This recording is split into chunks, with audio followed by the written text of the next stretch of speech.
देखिए, ऐसा है कि अगर रेपिस्ट सही रेप है तो मैं समझता हूँ कि उनको सज़ा नहीं बल्कि उनको फांसी होना चाहिए। इस्लाम ने 1400 साल पहले रेपिस्ट को फांसी की सज़ा दिया, उससे निचली कोई सज़ा ही नहीं है।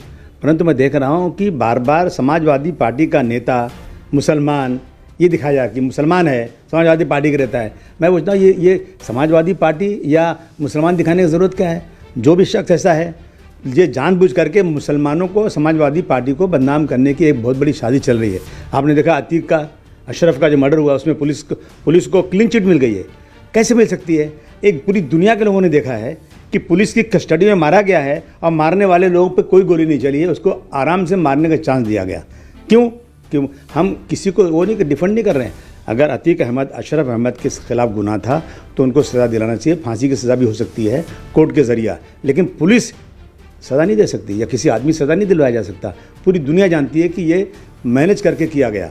इस तरह से मैं देख रहा हूँ कि अभी देखिए, अगर मैं उससे पूछूं, उन्नाव में एक रेप केस हुआ था और उनके मिनिस्टर अंदर है, उनको सज़ा हुई है। वो कौन सी पार्टी के थे? बीजेपी के थे। आपने कौन सा, कितना घर गिराया उनका, कितना उनको वो आपने किया? हाथरस में जला दिया था बच्ची को। कौन था वो? बीजेपी का आदमी था। शील फाटा, अभी मुंबई के पास ये शील फाटा में मंदिर के अंदर जहाँ पूजा होती है, भगवान रहते हैं, जहाँ राम भगवान भी बसते हैं, पुजारी ने लड़की का रेप करके उसको जो है उसकी हत्या कर दिया। कितना घर गिराया गया, कितना मीडिया ने दिखाया कि ये मुस्लिम नहीं हिंदू है। आप मुस्लिम बार बार दिखाते हो। और मैं पूछूं उनसे कि बृजभूषण सिंह, मैं ये नहीं कहता बृजभूषण सिंह ने कुछ किया था कि नहीं किया था, इंक्वायरी हो, सच्चाई सामने आना चाहिए। लेकिन बृजभूषण सिंह के खिलाफ महिला पहलवानों ने कितना बड़ा आंदोलन किया, कितना घर गिराया गया, कितना कौन सी पार्टी के थे वो? मैं BHU में रेप केस हुआ था, कौन थे वो लोग? बीजेपी के लोग थे, मुस्लिम नहीं थे वो लोग। चिन्मयानंद रेप केस, कितना नाम है, सब बीजेपी के थे। मैं इसमें देखिए, चाहे किसी पार्टी का भी इंसान, पार्टी का मतलब लाखों लोगों का समूह, लाखों लोगों, करोड़ों लोगों की भीड़। पार्टी का मतलब मुस्लिम, हिंदू, सिख, ईसाई, पारसी सब पार्टी में रहते हैं। पार्टी का मतलब शरीफ आदमी भी हो, ख़राब आदमी भी हो। आप इसको ये दिखाओगे कि ये समाजवादी पार्टी का है, ये मुस्लिम है, तो इनका जवाब दे दो ना जनता को पूरा।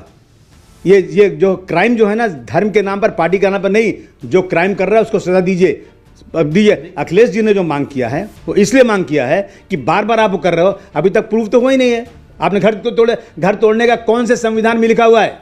बगैर कोर्ट के फैसले के सजा देना, सजा आपने घर गिरा के दे दिया। कल वो रेपिस्ट छूट गया केस से, तो उसका घर वापस देंगे आप? जहां चाहते हो घर गिरा। संविधान में कहीं भी नहीं लिखा हुआ है कि किसी मर्डर को, किसी रेपिस्ट को, किसी बदमाश को, किसी क्रिमिनल का आप घर गिरा दें। आप आज क्यों अवैध नजर आ गया? अवैध हुआ था जितने ऑफिसर्स वहां थे, म्युनिसिपैलिटी के, जिला परिषद के प्रधान, उनकी जिम्मेदारी है, पगार मिलती है, उनको पैसे मिलते हैं। अवैध अगर कब्जा है तो आपको पहले चलना चाहिए। लेकिन आप जैसे कोई क्राइम होता है वैसे अवैध नजर नहीं लगता आपको? क्या इन सबके पास कोई अवैध नहीं नजर आया आपको? कितने आरोपियों को हमने घर गिराया बता दो हमको ना। कितने आरोपियों को हमने कोर्ट के पहले फैसला कर दिया? फैसला तो कोर्ट करता है ना। कोर्ट क्यों बना है? कचहरी क्यों बनी है? वकील क्यों बने हैं? जज क्यों बने हैं? जेल क्यों बना है? ये सब एक व्यवस्था है, संविधान है। इन संविधान को सबको हटाकर आप जो है अपनी मनमानी करोगे। मैं समझता हूँ ये संविधान की पूरी मुखालफत है।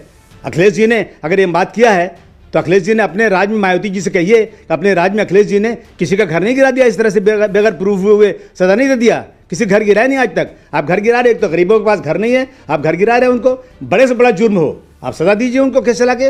जी नहीं, सपा की फितरत यह है कि देश के अंदर अमन शांति रहे, हिंदू मुस्लिम के आपस में लड़ाई ना हो। सपा चाहती है कि एक साफ सुथरा समाज बने। सपा चाहती है कि संविधान लागू हो, पहले प्रूफ होने दो। समाजवादी पार्टी धक्के मार के निकाल देगी ऐसे लोगों को, बगैर प्रूफ हुए, बगैर कोर्ट का फैसला है निकाल देंगे। इस तरह से कोई मतलब है क्या? जांच कौन कर रहा है?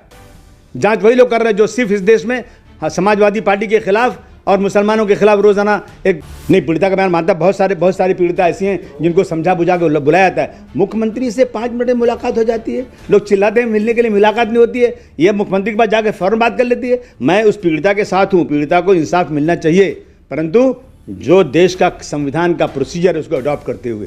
किसने का एक्शन नहीं लिया? अब पहले लेने का एक्शन बगैर कुछ प्रूफ हुए, बगैर कोई एविडेंस के, एविडेंस आने दीजिए, लिया जाएगा वो। अखिलेश यादव ने PDA निकाला है, हर समाज के दबे कुचलों की मदद करना, उनके साथ खड़े रहना। अखिलेश यादव कभी किसी के खिलाफ हो ही नहीं सकते। यदि कोई आप बता दो इतने ज़्यादा हो रहा है किनके ऊपर, कौन से बीजेपी के नेता के बारे में आज तक इस तरह की बातें हुई?